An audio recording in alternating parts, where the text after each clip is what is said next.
Hello, once again, I am Will, part of Fashion Fiesta, and today I've got a new video idea that I want to try, and hopefully I can carry on with more videos like this idea, and that's to talk about culture in fashion and sort of music and culture as a whole, really.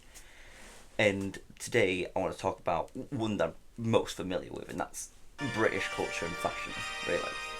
Now, to start off with, I'm just going to name some things that are quite British culture esque, mainly in the modern day of modern British culture. So, start off with, I just start with the most simple thing the Union Jack, the United Kingdom flag. It's quite known as the flag. It's like the flag, if anything. And I know it sounds stupid to just call it the flag, but it's probably one of the most iconic flags. It's one of the coolest looking flags. Obviously, with certain groups of people nowadays, there's certain connotations to it. But the flag of the whole, the flag as a whole, even looks really good in my opinion. I think it, I don't know what it is, but I just kind of love it. I feel like it represents the real part of the United Kingdom, the one that the part that people actually like, and it's something that we need to be more proud of.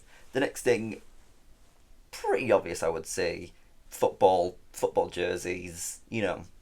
It's the country of football. Now, while I think people do say like the Aztecs actually had the original ideal of football, we still also had football. Like we didn't know about the Aztecs when we had football at first, so it's kind of like a even to even kind of thing. It's like weird coincidence, if anything. But obviously, modern football is spearheaded by football, and the Premier League is the biggest league in the world, and football jerseys were a really big thing about a couple of years ago and still are a big thing. But it's definitely, a core part of British culture. Next one, it can be taken three ways, and I'll probably explain all three ways to be fair. And that's tea. Whether that's, English breakfast tea, like the drink tea, which can also just be like chamomile, mint tea, any form like that. We just love it for some reason. I know why, but it's good.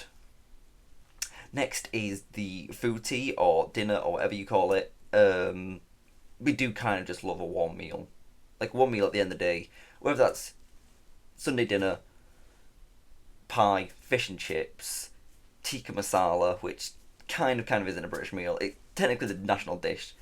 The spices didn't come from England. Um, and the third kind of tea is gossip. We love gossip as British people. Yeah, you heard what Marge's done? Oh, I can't believe she's done that. No, what's she done? She went to the co-op and had a right go at him. Who just love to hear that kind of stuff? I don't know who Marge is, but I want to know more. Yeah, it's like it's weird how one word has three different meanings here, and we love each and different meaning of them. But when I put tea originally, I did originally mean the drink, but then I realised we do love gossip, and we've got some decent meals, as much as the world tries to ignore it. Next one, this is one you definitely know if you were ever went to secondary school here. Corner shops. Everyone loves the corner shop. You go in, big man's there, the boss man, uh, the owner, whatever you want to call him, at the desk. You go in, get your cheap drink, get some like a bag of like fizzy sweets or whatever. Go for it, pay in your little coins or your money, whatever you've been given, and then go with your mates who are waiting outside if they already got their stuff, and then you've got like a little drink, a little sweet, go, and you just enjoy it. And the owners are usually nice. People really like these people. The reason why they're called Boss Man, it's just fun. Like it's like the unification that we kind of have. We always try to like unite and be with each other.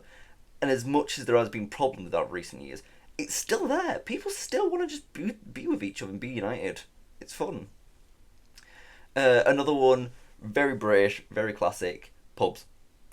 We love pubs. We love getting drunk. We love getting hammered, and just having a place that's like known as the drinking area is always like a staple. And obviously, in recent years, there's more people who go, "Ooh, let's turn this pub into a restaurant. Ooh, let's allow kids in the pub really because it's questionability when kids are allowed in a pub. But if it's like a restaurant pub, it's fine. But really, as a whole, a place that's the whole idea of it is drinking alcohol is a bit weird with kids, in my opinion. But as a whole, it's a cornerstone. A lot of them will have like either darts or like a pool table, TV with football on, kind of thing. Um, the usuals, which are, range from tradies to just old people who are here since the pub first opened. It's just another classic cornerstone of British culture. Another one's a bit more of an odd one, and that's the love of nature. And I think as someone from Yorkshire, um, what's that? Um, as someone that's from Yorkshire, and most people of the north and probably West Country will all agree, beautiful country. Like we get toilets at Hull, but it's beautiful. It's really gorgeous. The range of nature is genuinely amazing, and the fact that we like sort of like pride our farmers and like we go, yeah, we like these guys, kind of the backbone of the country, and they always like try to keep the country nice. And we've got so much nature left because it's so much of it is dedicated farmland, especially in Yorkshire, that it even when you're just driving in the middle of nowhere, you're just like, this is nice. I really like this, and it's just something that the British people will just go, let's go on a walk. Let's go for let's go to the Yorkshire Dales kind of thing. Let's go to. I'm just gonna put a place older somewhere here, just to help me remember a place because I'm just drawing blanks right now. You can go to Seven Sisters, which is the like the cliff range. It'd be cliff range, not a mountain range. Cliff range. But the most important thing about the nature is the preservation and the love for it. Really, like we're never gonna go. Let's just build a city over these farms. Which, to be fair, a lot of them are quite hilly, and you will struggle. Like if you are from Leeds or ever been to Leeds, you know that city centre is just train station. Everything else just goes like that. It's just slowly more and more uphill. That's just how Yorkshire's built. To be fair. Next one, this is one that we definitely should pride ourselves more on because I think we've actually are probably the country who are best at it, arguably, and that's music variety. A lot of music origin comes from the UK, and a lot of like greatest artists come from the UK. And well, I know it seems a bit, arrogant, but like, yeah, we've got the best. We do. I don't know. I mean, you can range from the Beatles, you got Oasis. You can even go more in similar genres where you can go to like Arctic Monkeys. You can go emo music or rock music, even metal music, and go to something like Sex Pistols, who were punk, and Kiss, who were like heavy metal. Like these, like originators of these genres, and the struggle to get beaten normally. And even One Direction had a chokehold on like every single girl in the 2010s. Like you would struggle to see a girl not talk about, or struggle to hear a girl not talk about One Direction and why Zayn's so much better than Harry or something like that. I how many do I know? Harry, Neil, Liam, Zayn, Donovan Mitchell. I can't remember who's the other one. This is a random side plot. I'll have to cut this out or you'll see it and it's funny. Who knows? My next point is I kind of said before with tea is surprisingly good food. Like we get like made fun of for like stuff. I can't even think what people make fun of the Scottish for like haggis and like deep fried Mars bars, but I can't get deep fried Mars bars. Just that's just fat. It's just fatty. But as I said before, a full English breakfast, Sunday roast, pies, fish and chips, tikka masala. What else is another obvious one? This one here that I'm just gonna put up an example. But yeah, we've just got a lot of good food. Oh, desserts. We've got a lot of good desserts. Like we're quite good at that, and a chocolate. We've got a really nice chocolate. Like it's not as processed because we've got the natural means to make it. Um, but yeah, I think our food is just heavily underrated, really. especially when you go, we Mexican food really good, but then they're eating Tex-Mex food, which technically isn't fully Mexican. It's and like the only like countries that really got it is probably Indian food. A lot of East Asian countries have got really good food. Italy, obvious one. French kind of not, depends what kind of like food you look at specifically. They're like us. The French are like either like you show something they're like, this is amazing, or it's, what have you just shown me? This looks like slop. Another one. This is definitely more of like an open term. It's the edge slash grit, the natural like grittiness we have. This is definitely more of a northern thing as well.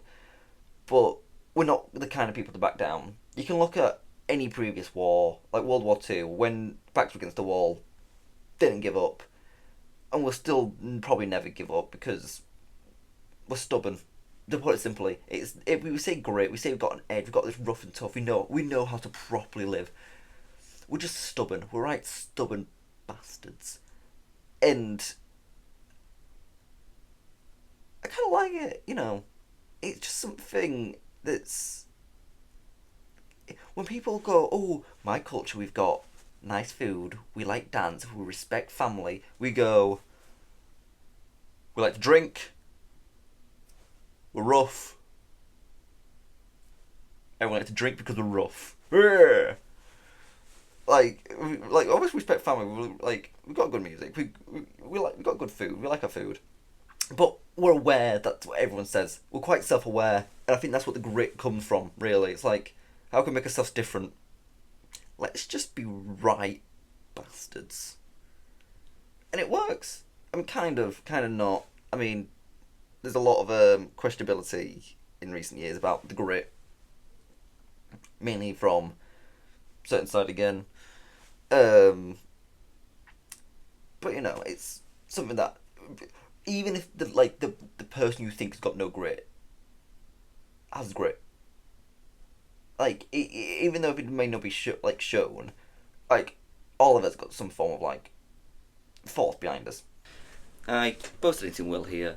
I've just got to say that this video is so long that I've had to split into two parts, so it's now a series in multiple parts, which doesn't sound the best, but hopefully the videos will be good enough where people enjoy and appreciate them. The only problem is that I've talked for fashion and British fashion for so long that it's in itself its own video compared to when I'm talking about the culture here, which is, while much shorter, is still a video length. It's just under about 20 minutes, which is decent. It's about 15, 13, I think. It was something around that area. But the main thing is, the next video, the fashion video, which should come out soon after this one, is going to be about half an hour to 50 minutes in that 40-minute time period, really. 40 minutes to 50 minutes in that 40-minute time period, really. But as I normally say, be free, be creative, be unique, be yourself, customize your avatar, all that stuff. Be weird, be yourself. And I'll see you hopefully Monday, Tuesday. Hopefully the next video will come out by then. To give a little heads up, actually, what it is, just before I go. It's talking about from about the 1950s around to the modern era of major British fashion and how it's influenced not only itself but the world's fashion as well. Because I'll start talking about stuff like Britpop, I'll talk stuff about like punks, mods and rockers, even modern stuff like indie sleaze, which is a thing that came from while Europe is based and is major in the UK scene. But yeah, see you guys later. Goodbye.